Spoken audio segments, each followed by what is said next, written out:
എടാ നമുക്കിന്ന് പഴയ കേക്ക് കൊണ്ട് ഒരു വാൾ ഡെക്കർ ഉണ്ടാക്കിയാലോ? സിമ്പിളായിട്ട് ഉണ്ടാക്കാൻ പറ്റുന്ന ഒരു വാൾ ഡെക്കറാണ് ഞാൻ ഇവിടെ ചെയ്യുന്നത്. നമുക്ക് ഈ വാൾ ഡെക്കർ ചെയ്യാനായിട്ട് അധികം ഐറ്റംസ് ഒന്നും വേണ്ട കേട്ടോ. നമുക്ക് സിമ്പിളായിട്ട് ബാക്ക്ഗ്രൗണ്ട് അടിക്കാൻ പറ്റിയൊരു പെയിൻറ്റ്. ഞാൻ വൈറ്റ് അടിച്ചിട്ട് അതിന് ലൈറ്റ് ബ്ലൂ കൊടുക്കുന്നത് സീനറി ചെയ്യുന്നതുകൊണ്ടാണ്. പിന്നെ നമുക്ക് ഫോം ക്ലേ ഒട്ടിക്കാൻ പശയോ കാര്യങ്ങളൊന്നും വേണ്ട. പണ്ടൊക്കെ നമ്മളെല്ലാവരും ചെറുതായിരുന്നപ്പോൾ ഫസ്റ്റ് നമ്മൾ വരയ്ക്കുന്നത് എന്തായിരുന്നു? ഒരു സീനറിയല്ലേ, ഒരു മരം, വീട്, അതേ സാധനമായിട്ട് ഞാൻ ഇന്നിവിടെ ചെയ്യുന്നത്. അപ്പോൾ സീനറി ആയതുകൊണ്ട് തന്നെ വൈറ്റ് ബേസ് കോട്ട് കൊടുത്തിട്ട് പിന്നെ ഒരു ലൈറ്റ് ബ്ലൂ ഷെയ്ഡ് ഞാൻ കൊടുത്തു കേട്ടോ. അപ്പോൾ ഇനിയാണ് നമ്മൾ യഥാർത്ഥ ഫോം ക്ലേയുടെ പരിപാടികൾ ആരംഭിക്കുന്നത്. അപ്പോൾ ഞാൻ കണ്ടില്ലേ, ഞാൻ എന്താ പറയുക, പശുവോ കാര്യങ്ങളൊന്നും ഉപയോഗിക്കേണ്ട കേട്ടോ ഇത് ചെയ്യുന്നത്. അപ്പോൾ ആദ്യം തന്നെ വീടുണ്ടാക്കാനായിട്ട് എനിക്കിപ്പോൾ ഒരു കളർ കോമ്പിനേഷൻ ഞാൻ എടുത്തുള്ളൂ. നമുക്ക് എല്ലാവർക്കും ഇഷ്ടപ്പെട്ട കളർ കോമ്പിനേഷൻ നമുക്ക് ചെയ്യാം കേട്ടോ. ഞാനിവിടെ വീടിൻ്റെ ബേസിനായിട്ട് ഒരു ലൈറ്റ് ഓറഞ്ച് ഷെയ്ഡും ഓടിനായിട്ട് ഒരു റെഡും ബ്രൗണും കൂടെ മിക്സ് ചെയ്തൊരു ബ്രൗൺ ഷെയ്ഡ് ആട്ടോ എടുത്തിരിക്കുന്നത്. പിന്നെ ഒരു ജനലും ഒരു വാതിലൊക്കെ വെച്ച് കൊടുത്ത് ആ സെയിം ഓടിൻ്റെ ഷെയ്ഡും ഉണ്ട്. അപ്പോൾ നമ്മുടെ വീഡിയോടെ സെറ്റായി.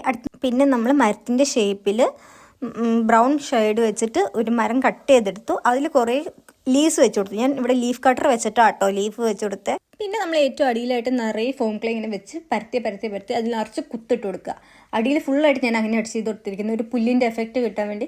ആദ്യം രസം തോന്നിയില്ല, നമ്മൾ ആ കുത്തി അതൊരു ലെവലാക്കി എടുത്ത് കഴിയുമ്പോൾ നല്ല ഭംഗിയാവും കേട്ടോ. അതിനുശേഷം വീടിൻ്റെ സൈഡിലായിട്ട് ഒരു കുറ്റിച്ചെടി പോലെ കുറച്ചിങ്ങനെ നീളത്തിൽ ഉരുട്ടിയെടുത്തിട്ട് അതും വെച്ച് കൊടുക്കുക. അപ്പോൾ നമുക്ക് ഒരു ചെറിയ പുല്ലിൻ്റെ കുറ്റിച്ചെടിയായിട്ട് നമുക്ക് ഫീൽ ആവും. ഇനി നമുക്ക് ഫ്ലവർ ഉണ്ടാക്കാം. ഫ്ലവറായിട്ട് ഞാൻ പിങ്ക് കളറാട്ടോ ഫ്ലവറിനായിട്ട് എടുത്തിരിക്കുന്നത്. എന്നിട്ട് അതും ഞാൻ പിങ്ക് കളറും ഞാൻ ഫ്ലവേഴ്സ് എന്താ പറയുക കട്ടർ വെച്ചിട്ടാണ് കട്ട് ചെയ്തത്. എന്നിട്ട് മരത്തുമ്പോൾ മൊത്തം ഞാൻ മരഞ്ഞു കൊടുത്തു. മരത്തിൻ്റെ ആ ഒരു ഫിനിഷിങ് കിട്ടാൻ വേണ്ടി മരം നിറച്ച് ഞാൻ മരഞ്ഞു കൊടുത്തു.